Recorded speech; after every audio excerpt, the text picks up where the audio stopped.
And now, the best 60-ish seconds of your week. Merry Christmas and a very happy Hanukkah to all of our friends. And as we come to the close of 2024, a tumultuous year in many respects, there are a lot of stories to reflect on, but we're not going to do that because we're going to try to keep this a little closer to a true 60 seconds this week. But who can escape the fact that the number one story of 2024 was culminated on November the 5th with the reelection of Donald J. Trump as President of the United States, only the second time in American history that a president will serve two non-consecutive terms. You had to go back a century and a quarter to Grover Cleveland to find the last one. And Donald Trump got there in the most unusual ways when you think about all the little curves along the way that he had to transverse and all the traps that he had to run in order to get reelected. I mean, they went after him with everything they humanly could. The media stacked up against him, 90% plus of the stories in the national media anti-Trump. Conversely, an equal number pro-Kamala Harris, or by extension, Joe Biden and the Biden administration. Unbelievable when you think about it. The influx of all that quote-unquote information, faux information, most of it, into the campaign. And then they tried to take him out with civil suits and huge penalties for the most specious of claims against him. Remember the valuation of Mar-a-Lago and the fact that the bankers all said, we were pretty happy doing business with Donald J. Trump, but the justice system somehow said you shouldn't have been.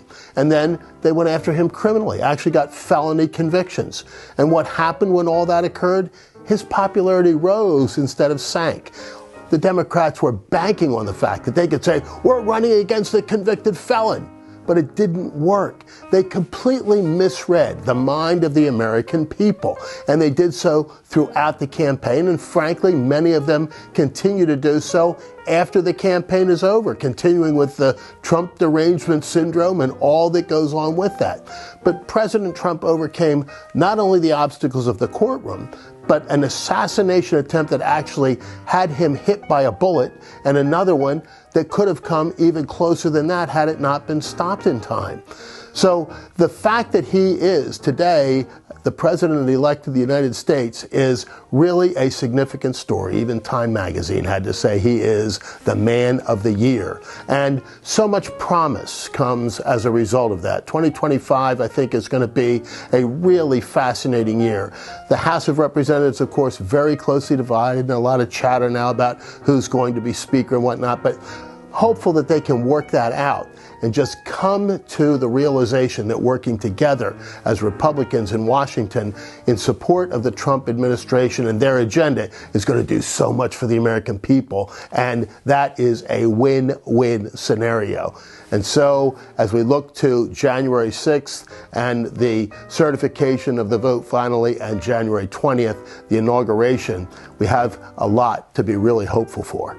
And just on the downside of 2024, I just can't get it out of my head that the assassination of Brian Thompson is somehow still lauded by some of these people who think that Luigi Mangione is some sort of hero because he took on the insurance industry by a cold-blooded murder. I mean, look, we've all had problems with the insurance industry. I think we all understand delay, deny, defend, etc., and we don't like it, but that's not how we do public policy in the United States of America. And the fact that there are these nuts out there lauding a cold-blooded killer just completely mystifies me. It says a lot about our culture, and it says a lot of things that ought to concern all of us.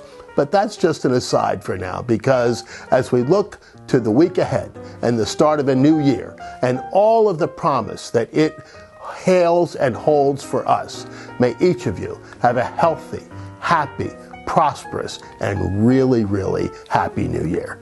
And for now, that is the best 60-ish seconds of your week.